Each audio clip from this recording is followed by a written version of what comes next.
but we're working with you to do whatever we have to do. We'll use missiles. If you want us to use a missile, they're extremely accurate. Boom, right into the living room. That's the end of that cartel person. But we'll do whatever you need if you want. A lot of countries don't want to do that. They say, oh, sure, I'd rather not have that. I'd rather not have that. I believe they can be spoken to. I don't think so. Many of them don't want, and that's okay, too. You're going to do you. But if you need help, you're going to let us know, okay? Many of the cartels have developed sophisticated military operations, highly sophisticated. In some cases, they say they're more powerful than the military in the country. We can't have that. These brutal criminal organizations pose an unacceptable threat to national security, and they provide a dangerous gateway for foreign adversaries in our region. And we don't want them near our country either. We don't want them to come in. They're cancer, you know. They're cancer, and we don't want it spreading. We have a very strong border. You know, we have a border now where for 9 months, 0 people have been able to come through. It's hard to believe, actually, because we went from 25 million people coming in over the Sleepy Joe Biden, one of the worst presidents in history of the world. He was the worst president in the history of our country. We've had some pretty bad ones. Recently, we've had some pretty bad ones, but he's the worst. But he would go down as one of the worst in the world. I'm going to up his category now. It's horrible what he did. And what he didn't do was probably worse than what he did. Every leader here today is united in the conviction that we cannot and will not tolerate the lawlessness in our hemisphere any longer. The only way to defeat these enemies is by unleashing the power of our militaries. We have to use our military.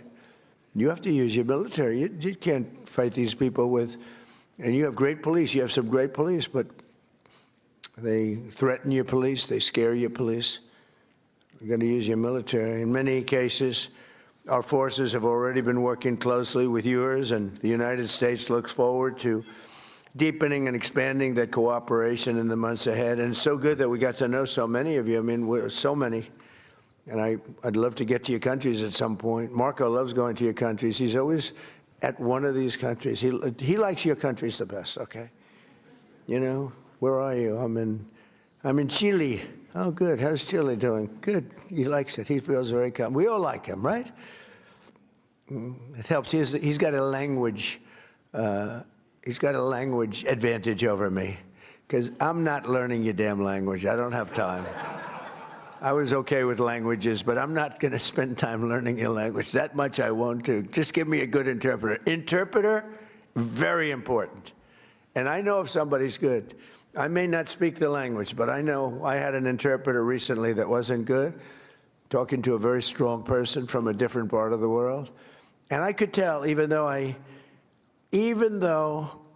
don't speak the language, I could tell the interpreter was not good. When you go,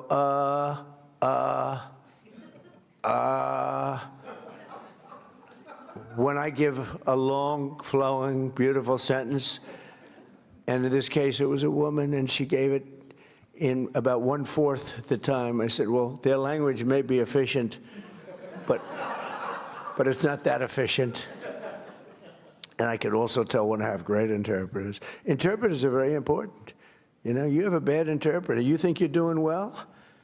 Boy, did I do a good job talking to this one or that. Was I great when I spoke to Putin today? Was I great when I spoke to President Xi? Was I great? But if the interpreter isn't speaking right, or is weak, or is ineffective, or is just not good, or not interpreting your words correctly, in one case we had an interpreter who, when she disagreed with what we were saying, she actually changed it. We considered her a foreign minister, right?